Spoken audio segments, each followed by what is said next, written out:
Olá pessoal, na aula de hoje, ao último módulo sobre vinhos argentinos, nós vamos conhecer um pouco das figuras que foram muito importantes para o desenvolvimento dos vinhos no país. Vamos falar um pouco sobre as tendências do vinho argentino atual e um pouco sobre a enogastronomia de cada uma das regiões que a gente estudou no módulo passado. Bom, a gente começa a nossa aula de hoje falando sobre a enogastronomia argentina. E justamente com uma foto, que normalmente as pessoas costumam me escrever muito, perguntando quando viajam à Argentina, onde deveriam ir, que vinhos deveriam tomar, e eu não me canso de recomendar esse restaurante. El Baquiano se chama, fica em Buenos Aires, no bairro de San Telmo, e é comandado por esse casal queridíssimo, que é a Gabriela Lafuente, que é a sommelier e a gerente do restaurante, e o seu marido, o Fernando Livarola, que é o chefe de cozinha. Eles fazem um trabalho super legal, né, com um menu degustação, sempre com ingredientes autóctones argentinos. Eles começaram com essa ideia inicialmente de trabalhar com carnes exóticas, né, não trabalhar com a carne bovina, que é o mais lugar comum que se encontra na Argentina, mas começaram a avançar para uma série de outros ingredientes que a Argentina tem recursos abundantes que acabam sendo aí negligenciados. Fazem um trabalho super legal. Fica a dica. Mas vamos para a aula. Aqui a gente se propõe de falar de uma cozinha argentina mais caseira, mais popular, típica, né, do país, e que pratos aí emblemáticos são boas sugestões de harmonização, começando justamente por uma das regiões da Argentina que tem uma das maiores biodiversidades de recursos alimentares, né, de grãos e feijões e batatas, realmente é o noroeste argentino. E uma das comidas, né, comidas típicas, né, de lá, as empanadas, as melhores empanadas argentinas, assim, certeiras, são as empanadas saltenhas, né, que é interessante que a empanada é como é o cuscuz, são as peixadas aqui no Brasil. Cada região tem a sua variação de ingrediente, de alguma técnica de preparo. E as empanadas saltenhas, elas costumam ser picantes e assadas, né? Diferente de outros lugares onde elas podem ser fritas e levar, como eu falei com vocês, lá em São Juan, a empanada leva uva passas no recheio. E picante vai muito bem com torrontés. A esse ponto eu quero chegar. Torrontés é por produzir vinhos aromáticos e muitos deles semissecos, né, funciona muito bem com cozinhas condimentadas. Não só com a empanada picante, mas com pratos que tenham páprica picante, né, curry, né, e os famosos arris, né, as pimentas. Então, cozinha peruana, pratos da cozinha tailandesa, né, coisas da cozinha mexicana podem ser bem interessantes. Além, claro, do clássico, da harmonização clássica. E também outra sugestão é o locro, que é esse da foto grande aí. O locro com taná é uma espécie de uma feijoada, é um prato que um cassoulet, né, também tem suas raízes europeias. É um prato que se come sempre no 25 de maio, que é uma data cívica e muito importante para a história argentina, mas uma espécie de Tiradentes, digamos, argentino. E outros ingredientes que são também próprios da região, que são produzidos lá, que quem gosta de experimentar coisas diferentes já começa a ter uma variedade grande de papas andinas, né? Variedades de papas que são as batatas, os arris, né? Que são as pimentas, variedades de milho, né? E também aí a carne de llama. Região do Cuyo, que engloba aí La Rioja, San Juan e Mendoza. É o prato clássico, né? Além daquela harmonização óbvia que a gente sempre pensa num vinho Malbec, num tinto argentino encorpado, e pensa no churrasco, no bife de chouriço, né? na tira de assado, enfim. Que, claro, cai muito bem com as carnes defumadas e suculentas, né? Os vinhos argentinos com mais corpo e muitos com madeira também ficam muito interessantes, mas não só de carne vacuna vive a Argentina. E justamente nessa região aí mais do interior, né, que é a região do Cuyo, é muito comum se comer cabrito assado. Então vocês têm aí, né, um pernil aí do cabrito servido com purê de batata e vai muito bem acompanhado também de Malbecs e também outros tintos, né? Poderia ser um Bonarda, por que não, né? E temos aí o tomaticã, que é uma tostada de pão, né, com tomate ralado, que remete muito aí ao pão com tomaca dos espanhóis, né? Com o Malbec Rosé, que seria uma das sugestões, né, de harmonização, mas existem muitas as possibilidades, né? É legal quando a gente parte para outras carnes. Veja que a região do Cuyo também produz aí carne de coelho, né? Os tomates dessa região são muito doces, né? De muito boa qualidade. Muitos azeites de oliva, importante destacar que existem produtores de muito boa qualidade de azeite de oliva, inclusive a família Zucardi tem, né, a sua marca de azeites, dos seus olivares, e lançou esse conceito de produzir azeites por variedade para explicar para o consumidor, né, a diferença entre uma azeitona Frantoio, de uma azeitona Manzanilla, de uma azeitona Picual, né, e assim por diante. Frutas de caroço se dão muito bem, né, pêssegos, damascos, né, amêndoas, nozes, né, também são ingredientes aí que se destacam na região do Cuyo. Gastronomia da região patagônica, aqui é famosíssimo, né, a carne do cordeiro patagônico. Isso é uma coisa que no geral se atribui à qualidade das carnes argentinas, né, por pastarem, né, não terem uma ração de milho, por exemplo, ou estarem confinadas, né, pastarem mais e com mais liberdade, né, comerem coisas do entorno. E o cordeiro patagônico é justamente famoso por isso, por pastar livremente, pela sua alimentação que tem ali no terroir da Patagônia, né? Temos então aí na foto um guisado, né, de cordeiro patagônico, Mapuche, né, que faz referência aos indígenas autóctones aí da região da Patagônia, né, servido com cogumelos, cogumelos sempre vão muito bem. A sugestão ali é com Cabernet, mas eu iria com todos os, eu acho que também Malbecs estruturados podem ser uma boa opção, né? E também, por que não, a gente não apostar aí num Chardonnay de alta gama, não necessariamente da Patagônia, né? Mas ir para um grande Chardonnay do Vale do Uco, por exemplo, com passo por madeira, para a gente que tem intensidade e complexidade suficiente para dar conta de um sabor mais intenso de uma carne de cordeiro, para quebrar um pouquinho aí esses estigmas muito rígidos, né? Carne vermelha tem que ser com vinho tinto, nem sempre, né?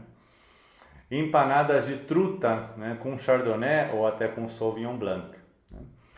Essas regiões, como eu tinha falado, ali da La Pampa, Neuquén, Rio Negro, né, elas são a origem, né, das frutas del bosque, né, das frutas silvestres que a gente chama, groselhas, amoras, framboesas, as groselhas escuras, né, que são os cassis, né, além de aves, né, trutas. E indo lá para o sul, também recomendaria, né, comer aquele caranguejão grande, a centoia, né, por aí com um vinho branco mais untuoso. Seria aí uma experiência bem interessante, talvez arriscar aí, por que não procurar um torrontés que tem por aí, com um passo com madeira para acompanhar um prato como estes. Bom, entrando agora, né, nos personagens, né, quem são as pessoas que estão por trás do vinho? Isso é muito importante a gente ter consciência, né, do valor desses profissionais e do momento em que eles impulsionaram certas regiões vinícolas. Então nós começamos aí, gostaria de começar pela Susana Balbo, que está ali, a foto, né, no canto inferior direito, que foi por muitos anos a embaixadora da Wines of Argentina, né, e uma das grandes enólogas de Torrontés, né?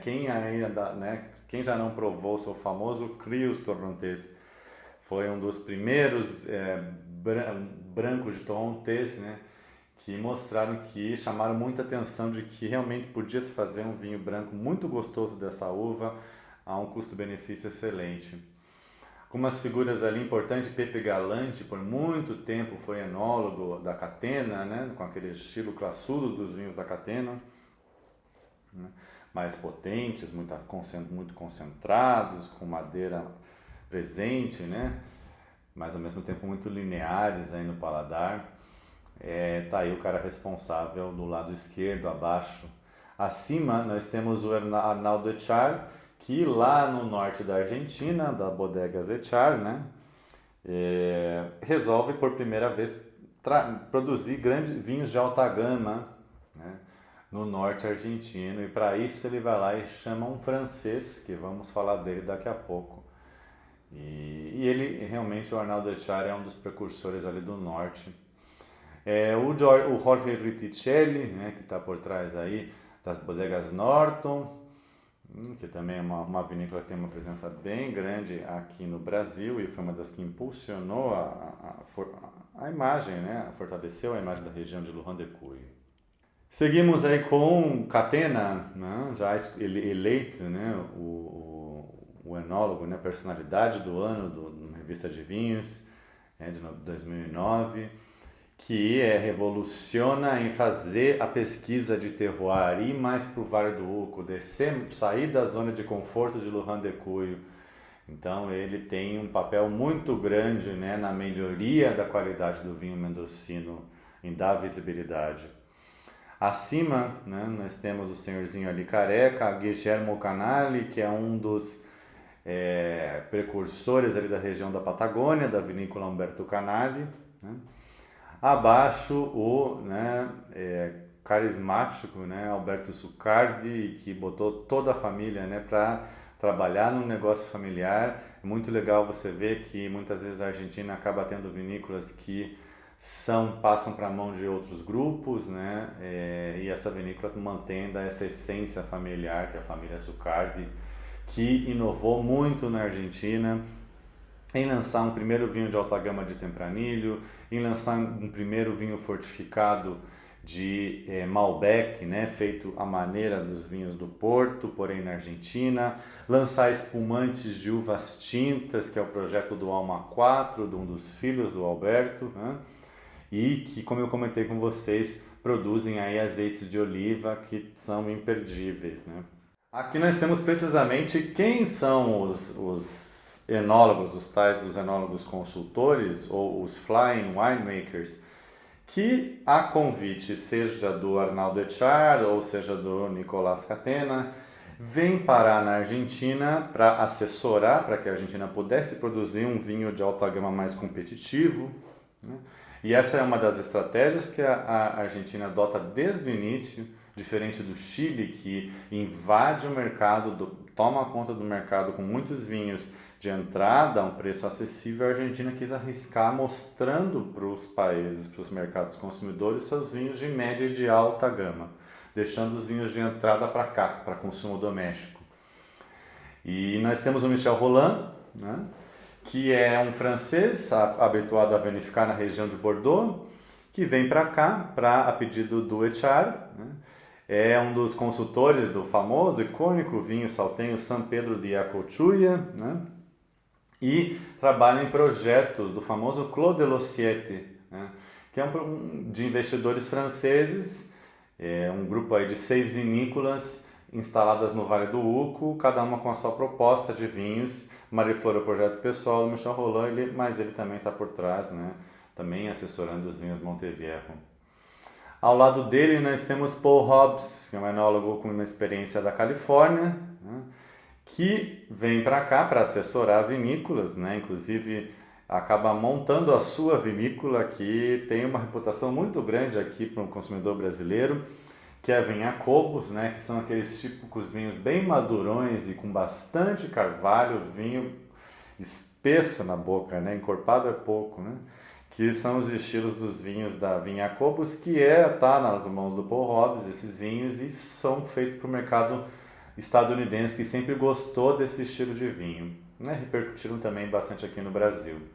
Ele assessora ali, né, La Célia, Bodega del Desierto, em La Pampa, e a Fabre Montemayor. E abaixo, para impor aí um estilo italiano muito bem acabado de vinhos, né, um estilo toscano de vinificação, está aí o Alberto Antonini, né? responsável por elaboração de super toscanos, não, quando eu falo não é qualquer, são grandes vinhos da Toscana e que vem assessorar algumas vinícolas. E esse projeto AVE tem muita coisa boa aí, ele mostra bastante a sua maneira italiana de fazer com belas uvas argentinas nesse projeto AVE. Além de assessorar a Melipar, a Nieto Senetiner e a Alto Las Hormigas. E nós temos aqui uma nova geração de enólogos argentinos que tem repercutido bastante. Você de começar ali pelo Marcelo Pellerito, que está com a guitarra ali embaixo, né? E não pensem que são só estrangeiros que vêm aqui assessorar a vitivinicultura argentina, mas existem também argentinos muito competentes que passam a assessorar a vitivinicultura lá nos países, né? Por exemplo, na França, que é o caso dele, né? Ele é o enólogo da Montevierro, que é de propriedade de uma francesa, que também tem vinhedos e chateau em Pomerol, e o Marcelo Pelleriti também vinifica seus vinhos lá em pleno Bordeaux. Temos um enólogo argentino fazendo grandes vinhos. Então ele vai passando aí de verões em verões, vinificando no hemisfério sul e hemisfério norte. Acima, o Alejandro Vigil, que é o enólogo principal agora da Catena Zapata, né? E também tem o seu projeto pessoal, né? Os famosos vinhos El Enemigo, né? Também adepto de fazer vinhos com muita estrutura e muita potência, se aproveitando aí das melhores virtudes que podem oferecer Malbecs, Cabernet Francs e Bonardas. Seguindo em sentido horário está lá Matias Michelini, né? Que vai trabalhar assessorando, né? A Vinícola Sofênia, um dos caras que começou a propor diferentes pontos de colheita para Sauvignon Blanc e mostrar que se podia fazer uma Sauvignon Blanc de muito boa qualidade, com mais complexidade e com frescor e acidez, né? Que é o que ele privilegia no estilo dos vinhos. E tem vários projetos, né, de vinhos, assina vinhos, não só na Argentina, junto aos seus irmãos, mas também produz vinhos, normalmente trabalha com cepas patrimoniais, como eu falo, vinhedos antigos, vinificações com menos intervenção, não só na Argentina, mas no Chile, no Peru, e está fazendo coisa boa na Espanha. E abaixo, fechando o ciclo, a enóloga Valéria Antolin, responsável pelo Piatelli Vineyards, que trabalha, né, tanto no norte da Argentina, produz um torrontés de altíssima qualidade, né, de complexidade, com elegância, e também trabalha com muitas variedades distintas na região do Cuyo, em Mendoza. É uma vinícola nova, mas que já se destacou muito rapidamente graças ao paladar afiado da Valéria. Falando um pouco sobre as tendências, né? Então temos aí o Matias de novo junto aos seus dois irmãos. Vamos assistir daqui a pouco uma entrevista com o irmão mais novo que está no meio da foto, feita em 2013, quando ele esteve aqui no Brasil, mas para contar sobre uma revolução que eles acabaram causando e que influenciou, impactou muito a viticultura argentina aí nesses últimos anos, né? Até então, um vinho argentino de qualidade associava-se muito a muito tempo de carvalho novo, né? E de repente eles resolvem propor, depois de conhecer esses huevos de cemento aí, tanto na França, né? Encarregam aí um produtor de piletas de cimento para fermentação que fizesse um dos ovos, e em poucos anos se disseminou, e hoje em dia é impossível imaginar uma vinícola argentina que não trabalhe, que não tenha pelo menos um ou dois ovinhos de concreto para fazer as suas microvinificações. E eu conto um pouquinho sobre uma pesquisa que eu fiz dos recipientes adotados, né, que na verdade esses ovos de concreto são uma reinvenção do princípio das ânforas, que são usadas fortemente no Chile hoje em dia, né? Você tem muito vinho de tinajas, que são os vinhos de ânfora chilenos.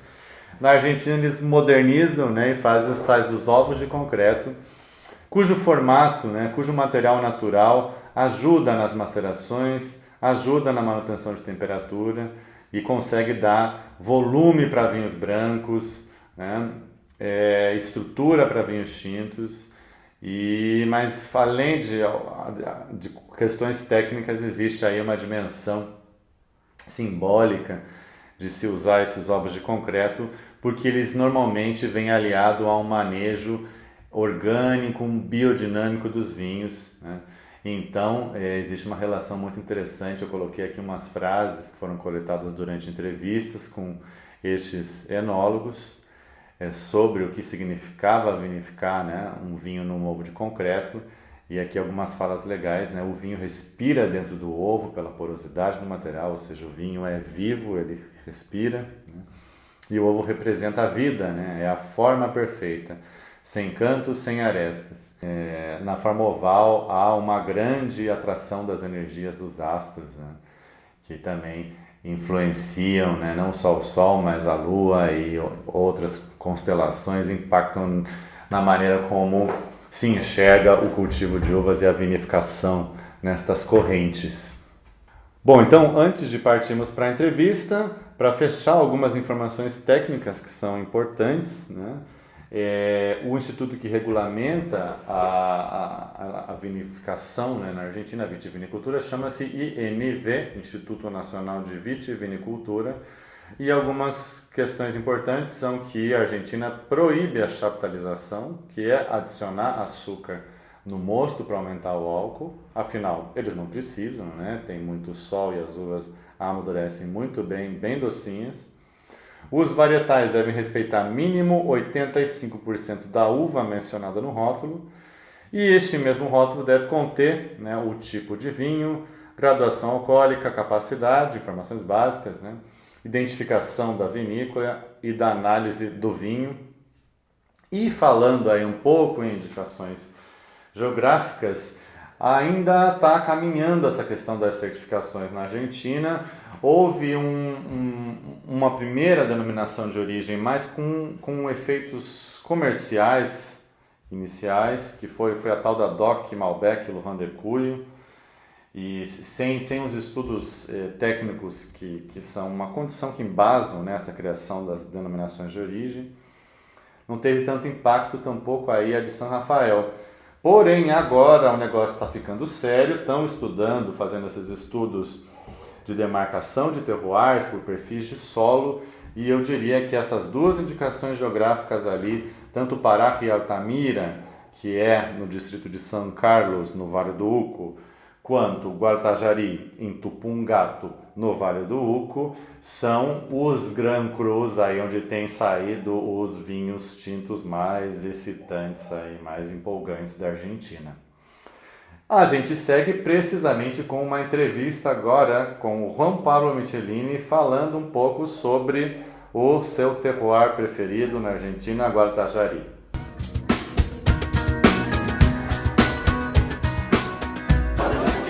Olá, nós estamos aqui no Grand Tasting 2013 da Gran Cru. Ao meu lado eu tenho o Juan Pablo Michelini, que é o enólogo da Zorzal Wines. Juan Pablo, muchas gracias. No, a ustedes, un placer. Bueno, o legal, o Juan Pablo faz parte de uma geração de enólogos muito criativos que a Argentina tem produzido. A Vinícola Zorzal é um projeto bem novo, localizado na região do Vale do Uco. Eu vou conversar aqui com o Juan Pablo para ele contar um pouco mais sobre esse projeto. Bueno, Juan Pablo, cuéntame cómo surgió el proyecto de Zorzal, cuál es la filosofía de la bodega. Bueno, Zorzal en un inicio se inicia con esa ansiedad de libertad que teníamos con los hermanos, esa libertad de poder crear, poder divertirnos en una bodega y hacer que el suelo o el terroir que nosotros amamos, que es Gualtallarí en Tupungato, se pudiera expresar perfectamente en una botella sin, o por lo menos con poca intervención de cosas ajenas a la zona. Entonces ahí un poco se inicia este sueño, se compró la tierra en Gualtallarí y después gracias a una inversión de Canadá pudimos lograr la vinícola, hacer la bodega y poder comenzar con este proyecto. Bueno, una cosa que me llamó mucho la atención es invertir, es hacer vinos sin mucha madera o con muy poca madera. ¿Vos crees que esta es una tendencia que el vino argentino hoy camina hacia menos alcohol y menos roble? A ver, hay una tendencia mundial no a vino sin madera o con madera, sino una tendencia a que el vino te sea fácil, que te agrade, que fluya en la boca, que no sea pesado, que no sea denso. Entonces, muchas veces uno tiene que empezar a dejar un poco la barrica de lado y empezar a ver de qué otra manera se puede lograr vinos con estructura, vinos con amplitud de boca, con buen final, pero sin intervención, ¿no? Que sea más transparente el vino, más claro del terroir donde viene. Y en tu opinión, ¿cuál sería el terroir perfecto para el Malbec en la Argentina? Para mí no sé si va a haber un terroir perfecto para Malbec. Lo perfecto sería que todos los terroirs de Argentina pudieran hacer un Malbec auténtico de cada terroir, ¿no? Entonces uno puede descubrir el Malbec en sus distintas facetas. Ahora, dependiendo después del consumidor, qué es lo que más le gusta, si le gusta Malbec más frutado, más redondito, se van a Luján. Si le gusta Malbec un poco más salvajes en nariz, un poco más minerales y más que fluyen en la boca, más filosos los taninos, se van a Gualtallarí, a Tupungato. Entonces uno va a poder ir eligiendo a dónde ir según el gusto. Y me gustaría que me explicaras un poquito más de la técnica de trabajar con huevos de cemento para fermentación de los vinos. Bueno, los huevos vienen a raíz también de esta intensa búsqueda de buscar dentro de los vinos naturales, a ver de qué manera más natural podemos lograr algo rico, que a la gente le guste y algo que exprese terroir. Entonces se descubrió el tema del huevo, nosotros fuimos, entre comillas, como fundadores o creadores del huevo de Argentina, porque no existía en Argentina. Sí habían algunos huevos, pero traídos de Francia, pero nunca se habían construido huevos en Argentina. Nosotros los hicimos con ese afán de querer lograr un vino de alta gama, un vino de gran estructura, pero que no pase por madera. ¿Por qué? Porque el huevo, por su forma, lo que hace es que el vino se mantenga en movimiento constante todo el año, todo el ciclo de crianza, solo naturalmente. Es que el vino puede fluir, puede vivir adentro, puede respirar porque no hay epoxi, no hay pintura. Hicimos unos testeos el año pasado y fue tan extraordinario, tan distinta el vino elaborado en huevo que el de pileta o tanque, que decidimos hacer una línea que se llama Ego, con doble G, en donde vamos a presentar un Malbec que está a la línea de cualquier vino de alta gama, sin nada de madera. Sin nada de madera, o sea, se puede hacer vinos de alta gama de guarda sin paso por roble. Totalmente. Muy bien. Y además del Malbec, ¿qué otras cepas vos crees que son cepas con mucho potencial en Gualtallarí, en Tupungato? Yo creo que un poco todas, por una zona muy sana y que tiene un suelo muy especial, que es un suelo calcáreo. Pero en definitiva, si uno piensa en el futuro, ¿qué vino va a representar Gualtallarí? Yo creo que va a ser una mezcla entre Malbec y Cabernet Franc. Esa va a ser la estructura del vino de Gualtallarí. Luego uno puede ponerle Petit Verdot o Cabernet, pero la base del vino de Gualtallarí va a ser Malbec Cabernet Franc. Muy bien, ahora te hago preguntas rápidas. Una zona vinícola que no sea el Valle de Uco, que te guste mucho. Y a mí me gusta mucho la zona del Chianti, por ejemplo. Me gustan mucho los Barolos. Todo vino que sea vino vertical, le llamo yo, vino con buena acidez, que fluyan, que sean directos, son vinos que a mí me hacen emocionar. Una cepa que te guste mucho que no sea el Malbec. El Pinot Noir. Sí. Bueno, ahora te hago una pregunta rara. Si fueras una uva, ¿qué cepa serías y por qué? Qué pregunta. Sería un Pinot Noir. ¿Un Pinot Noir? Sí, porque el Pinot Noir es alegre, es salvaje y termina siendo amable con el pasar del tiempo. Muy bien, muchas gracias, Juan Pablo. Bom, pessoal, terminamos aqui a nossa videoaula sobre a nossa série, né, de videoaulas sobre a Argentina. Espero que vocês tenham gostado e também acompanhado bebendo uma boa taça aí de vinho argentino, obviamente. Muito obrigado e até a próxima.